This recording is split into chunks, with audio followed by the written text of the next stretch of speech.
France 3 Centre prend ses quartiers d'été. Cette semaine, nous allons vous présenter 5 personnes. Toutes font un métier différent, mais elles ont une passion en commun, l'écriture de livres policiers. Aujourd'hui, direction Langon, dans le Loir-et-Cher. Yann Perrier a rencontré notre premier personnage. C'est parti. Bonsoir, nous vous proposons durant cette semaine un voyage à travers le roman policier. Nos auteurs régionaux sont riches d'histoires, qu'elles soient contemporaines ou historiques. Pour notre première rencontre, nous sommes à Langon, pas loin de Romorantin, avec Guy Tristan, auteur de La Nuit des Poupées. Guy, bonsoir. Bonsoir. Mais avant de parler de votre livre, on va écouter Gilles Bonnet qui se souvient de vous. Guy Tristan est un personnage que j'ai connu à Neuville-aux-Bois quand il était surveillant à l'école primaire. Je me souviens d'un personnage assez curieux, assis derrière son bureau, juché sur l'estrade avec une blouse bleue ou grise, le clope au bec, qui toussait, crachotait et qui écrivait tout le temps. En permanence, il écrivait.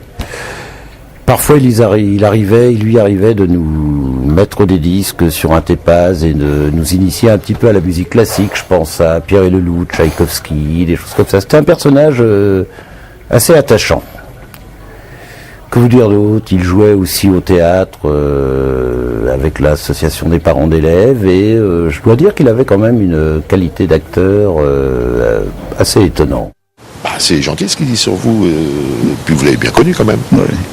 Très très bien, je l'ai connu même à l'époque où il avait encore les culottes courtes, puisque c'était au début des années 60, à l'époque où j'étais pion enseignant à Neuville-aux-Bois, et donc nous avons fait ensemble de la peinture, de la musique, du théâtre même, je connais très bien, et désormais il est effectivement correspondant de presse. Et ce qui vous a permis aussi de découvrir la région. Et ce qui m'a permis de découvrir la région, parce que Neuville-aux-Bois avait une colonie de vacances à Vouzeron, auprès de Meun-sur-Yèvre, et donc j'ai été moniteur et j'ai fait la connaissance de la Sologne à l'époque grâce à cette colonie de vacances. Alors pourquoi avoir choisi Langon comme lieu de votre roman? Langon, je cherchais en Sologne et sur les bords du Cher une commune qui soit proche du texte que j'avais envisagé. Et je dois reconnaître que la réception que j'ai eue à Langon par le maire aussi bien que par la municipalité a été chaleureuse. J'ai pris quelques visites des sites comme celui-ci où se déroule malheureusement le meurtre, il faut le dire, puisqu'il y a un meurtre. Et donc j'ai choisi effectivement le village de Langon. Alors votre histoire se passe en 2004, mais les ambiances que vous décrivez dans votre livre rappellent plus les années 1950.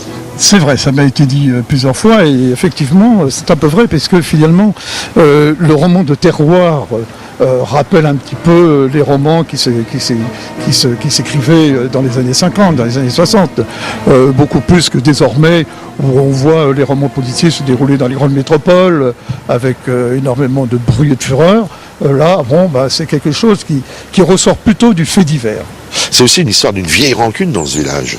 C'est une histoire de vieille rancune parce que le principal personnage, Alexandre Farge, qui est un marginal, qui est un SDF, revient 20 ans après sur le site d'un viol collectif qui avait eu lieu avec évidemment un ensemble de notables, ces policiers, il y a du suspense, on ne va pas tout dévoiler. On ne va pas tout dévoiler, mais quand même vous décrivez quand même la bourgeoisie locale, le marquis, le notaire, c'est quand même assez fin quand même. Le marquis tout à fait à son avantage certainement, mais les autres notables, effectivement, le notaire, le docteur, le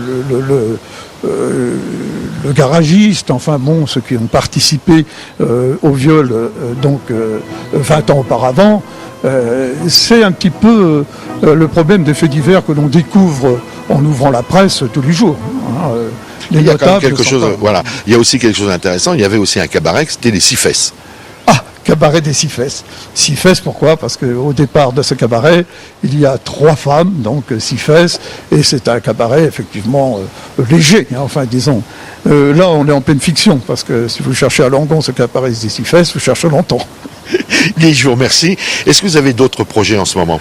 En ce moment, oui, va paraître donc sous un mois ou deux le deuxième roman de cette saga Jacquin, où on va retrouver Farge et l'inspecteur Cazal. L'inspecteur Cazal qui, étant donné que Farge est un marginal, a tout de suite pensé à l'accuser. Eh bien, on va le retrouver 10 ans auparavant, mais non plus à Langon, mais à Mézières, dans la Brenne, du côté de Châteauroux. On reste dans le Berry, en fait. Ben Guy, merci. Donc je vous rappelle le livre de Guy Tristan, donc La Nuit des poupées, aux éditions Pavillon Noir.